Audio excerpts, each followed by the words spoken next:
ఈ మన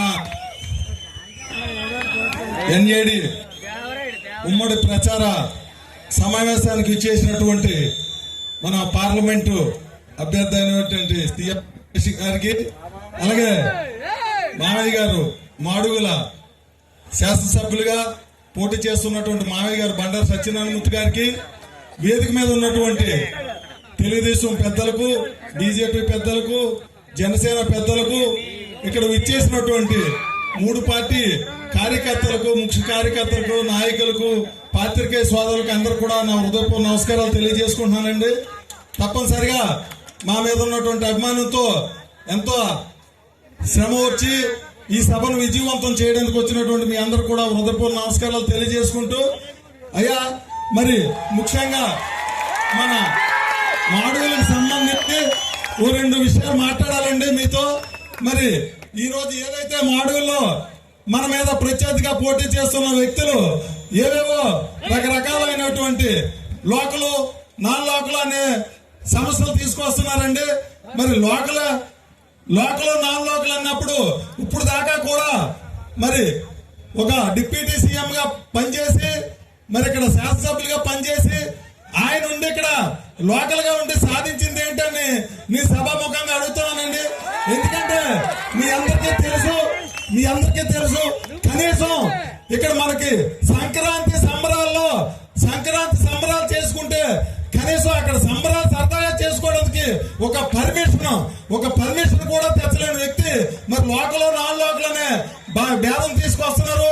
పక్కన ఉన్నటువంటి విజయనగరం జిల్లా వాయిల్పాడులో మంచి సంబరాలు చేసుకుంటే ఇక్కడ లేని పరిస్థితి.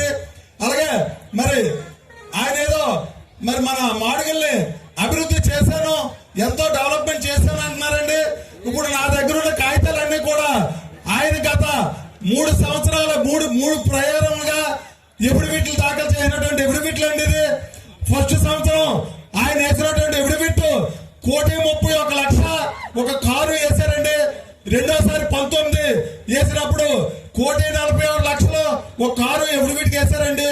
ఈ రోజు ఎఫిడవిట్ లో 17 కోట్ల రూపాయలు ఆయన ఆస్తి, 6 కార్లు మరి ఈ ఎఫిడవిట్ లో దాఖలు చేశారంటే ఆయన డెవలప్మెంట్ అయ్యాడా, మనం డెవలప్మెంట్ అయ్యా? మీ అందరూ అర్థం చేసుకోవాలండి. ఒక మినిస్టర్ గారికి 3,75,000 అంటే జీతం. మరి ఆయన చేసిన 2.5 కాలంలో మరి 3 లక్షల జీతంతోనే అంటే సుమారుగా ఈ 17 కోట్లు కూడా ప్రభుత్వం లెక్కండి. మన మార్కెట్ వాల్యూ ప్రకారం అయితే సుమారుగా 80 నుంచి 100 కోట్ల రూపాయలు ఆస్తండి ఇది. అంటే మీకు ఉదాహరణ చెప్తున్నాను, ఇక్కడే సుమారుగా 20 సెంట్లు కొంటే 1 సెంటు 10 లక్షల రూపాయలు కొంటే అదే సెంటు ఈయన గవర్నమెంట్ ల్యాకెట్లో 50,000 చూపించారు. అంటే ఎంత డబ్బు, ఎన్ని కార్లు, ఇవన్నీ ఎక్కడి నుంచి వచ్చాయి, మరి ఏ రకంగా సంపాదించారు అనేది త్వరలోనే తేలుతుందండి.